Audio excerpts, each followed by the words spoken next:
ہمارے نبی کو قتل کرنے کی نیت سے ابو جہل اپنے ہاتھوں میں بڑے پتھر کو لے کر کھڑا ہوا تھا کہ نبی جیسے ہی سجدے کی حالت میں جائیں گے میں ان کے اوپر پتھر ڈال دوں گا۔ تو نبی جیسے ہی سجدے کی حالت میں گئے تو ادھر سے ابو جہل ہلکا ہلکا اپنے قدم کو بڑھا رہا تھا اور پتھر جیسے ہی ڈالنے جا رہا تھا کہ اتنے میں حضرت جبرائیل علیہ السلام نبی کی حفاظت کے لیے آ گئے۔ تو آج ہے 360 دنوں میں نبی کی سیرت کو بیان کرنے کا ڈے 21۔ تو آج ہم جانیں گے کہ کفار و مشرکین نے نبی کریم صلی اللہ علیہ وسلم کو قتل کرنے کی سازشیں کیسے کیسے کی۔ تو ایک روز ابو جہل نے قریش کے لوگوں کو بٹھا کر کہا کہ تم لوگ دیکھ رہے ہو کہ محمد ہمارے باپ داداؤں کو ہمارے معبودوں کو برا بھلا کہہ رہا ہے، لیکن پھر بھی ہم لوگ جو ہے انہیں روک نہیں پا رہے ہیں، تو کیوں نہ ایسا کیا جائے کہ محمد کو ہی قتل کر دیا جائے اور یہ سارا مسئلہ ختم ہو جائے گا۔ تو وہاں پر بیٹھے لوگوں کو اس نے خود مشورہ دیا کہ میں ایک کام کرتا ہوں کہ جب نبی یعنی محمد صلی اللہ علیہ وسلم جیسے ہی نماز پڑھنے کے لیے آئیں گے میں ان کے پیچھے کھڑا ہو جاؤں گا ایک بھاری بھرکم پتھر کو لے کر، اور جیسے ہی وہ سجدے میں جائیں گے میں ان کے سر پر بڑا سا پتھر مار دوں گا۔ تو پلان کے مطابق ابو جہل جو ہے پتھر لے کر کھڑے ہوا تھا، اور جیسے نبی کریم صلی اللہ علیہ وسلم سجدے کی حالت میں گئے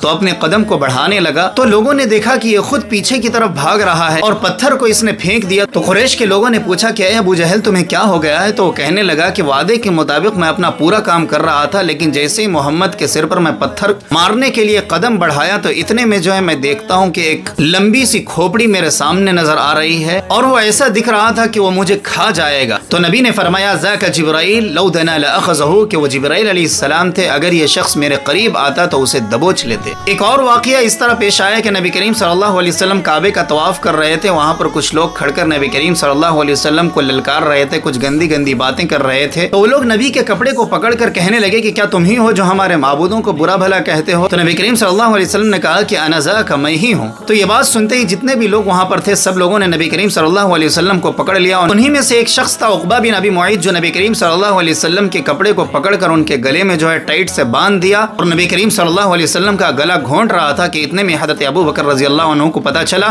دوڑ کر آئے اور عقبہ بن ابی معیط کو دھکا دیتے ہوئے نبی کریم صلی اللہ علیہ وسلم کو کھینچے اور کہا کہ تم لوگوں پر افسوس ہے کہ کیا تم لوگ ایک شخص کو اس لیے قتل کر رہے ہو کہ وہ اللہ کی طرف بلا رہا ہے؟ تو اس کے بعد لوگوں نے نبی کو چھوڑ کر حضرت ابو بکر رضی اللہ عنہ کو جو ہے پکڑ کر خوب مارنے لگے، اور اس قدر ان لوگوں نے مارا حضرت ابو بکر رضی اللہ عنہ کو کہ چہرہ پہچاننا مشکل ہو گیا تھا۔ پھر اس کے بعد حضرت ابو بکر رضی اللہ عنہ کو کپڑے میں لپیٹ کر ایک گھر کے اندر بند کر دیے تھے۔ جب رات ہو گئی تو حضرت ابو بکر رضی اللہ عنہ کو کھانا لا کر دیا گیا، تو حضرت ابو بکر نے کھانے سے انکار کر دیا اور کہا کہ جب تک میں محمد صلی اللہ علیہ وسلم کو دیکھ نہیں لوں گا تب تک میں کھانا نہیں کھاؤں گا۔ اس کے بعد حضرت ابو بکر رضی اللہ عنہ جب رات ہو گئی ایک دم سناٹا ہو گیا تو لوگوں نے بتایا کہ محمد صلی اللہ علیہ وسلم دار ارقم میں موجود ہیں، تو حضرت ابو بکر رضی اللہ عنہ تشریف لے گئے، پھر نبی کو دیکھا، اس کے بعد ابو بکر نے کھانا کھایا۔ یہ تھی حضرت ابو بکر رضی اللہ عنہ کی نبی سے محبت۔